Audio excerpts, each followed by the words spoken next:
First of all, as Niedzwiecki mentioned, I have to apologise for my inability to speak your beautiful language. You have my presentation here in your language. I'm sure it's help to explain the message we are bringing forward this evening. You heard from Dr. Niedzwiecki about some of the marvellous advances in natural health research that are currently taking place at the Rath Research Institute in California. With knowledge of this information, one would think that governments all over the world would be hurrying to take advantage of this research. In fact, of course, as we know, this is not in fact the case. In fact, as I will be explaining this evening, governments, and particularly at a European level, what we call the Brussels EU, are actively taking steps to prevent us from accessing these therapies.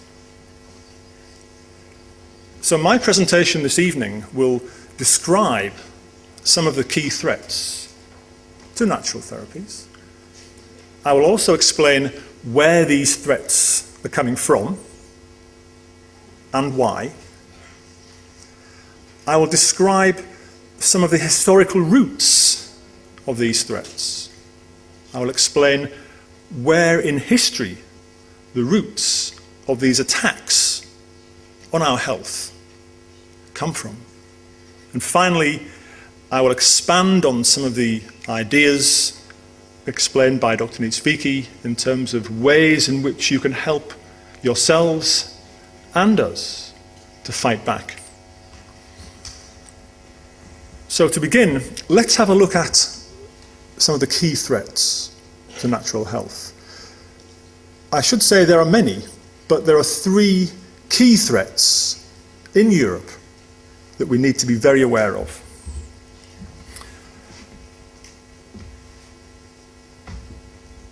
The first one is something called the Food Supplements Directive. This is a piece of European legislation. It started life coming from the Brussels EU. And its aim is to set restrictions on the types and the doses of vitamins and minerals that can be contained in supplements. But to hide this threat, to try to lead you to believe that this will be done scientifically,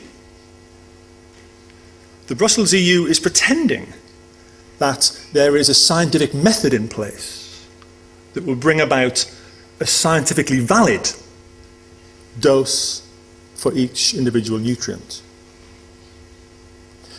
In fact, however, the methodologies that the Brussels EU will be using to calculate these levels are deeply unscientific and very, very flawed. But of course, this is deliberate. I'll say right away, this is no accident. The fact that these methods for setting low amounts of these vitamins and minerals is so flawed is not at all an accident. The second key threat is something called the Traditional Herbal Medicinal Products Directive. And this again is a piece of European legislation, and this started out life in 2004. And what this does, this subjects natural herbal medicines to a very restrictive regulatory regime, whereby all herbs that do not specifically get authorization from the Brussels EU are banned. Just like that. So, by destroying your access to herbal medicine in this way. The EU's goal, as we shall see in a little while, is to protect the interests of the pharmaceutical industry. That's it. That's the goal. But that is not all, because in the attempt to curtail even the spreading of information about these therapies, the Brussels EU has passed something called a regulation on nutrition and health claims. And under this legislation, all suggestions that a particular food or nutrient has beneficial properties, or even that there's a relationship between food, nutrition and health, are banned unless specifically authorised by the European Commission. And get this, even if scientific evidence for the claim exists. So, to the Brussels EU, it doesn't matter that there is scientific evidence to prove that a specific group of nutrients, let's say, have an effect, a positive effect upon cancer. That doesn't matter. The fact that there's evidence to the Brussels EU is besides the point, because the aim is to ban such claims, ban the communication of this information. So, straight away we can learn something very important from this, because in its desperation to protect the pharma industry, the Brussels EU is resorting to the most distinctive hallmark of all dictatorships, and that's a prohibition on free speech. So let's take a little closer look now at the source of these threats. The source of these threats is the pharmaceutical industry, but what you need to understand is that there is a very close relationship between the Brussels EU and the pharmaceutical industry. So close, in fact, is this relationship that 3 years ago, the Brussels EU openly announced its ambition to become what it called the pharmacy of the world. And I should say that those are not my words. I haven't made this phrase up. This was actually used at the press conference when the scheme was launched. The scheme involves currently around 2 billion euros, and it offers grants to universities and to drug companies. And the European Commission is contributing 1 billion euros of taxpayers' money, our money, to this scheme. Because what it wants is to enable drug companies to advertise their products directly to us on television, the radio, the internet, newspapers, throughout the EU. Contrast that with the way it is treating information about nutrition and health claims, as I described earlier. This is no accident. The European Commission, for those of you who don't know, consists of 27 men, one from each member state of the Brussels EU. But none of them are elected. We, the people, have no means of voting them into office or out of office. The system of EU directives is also described in Salter's book. We touched upon a couple of those a few moments ago.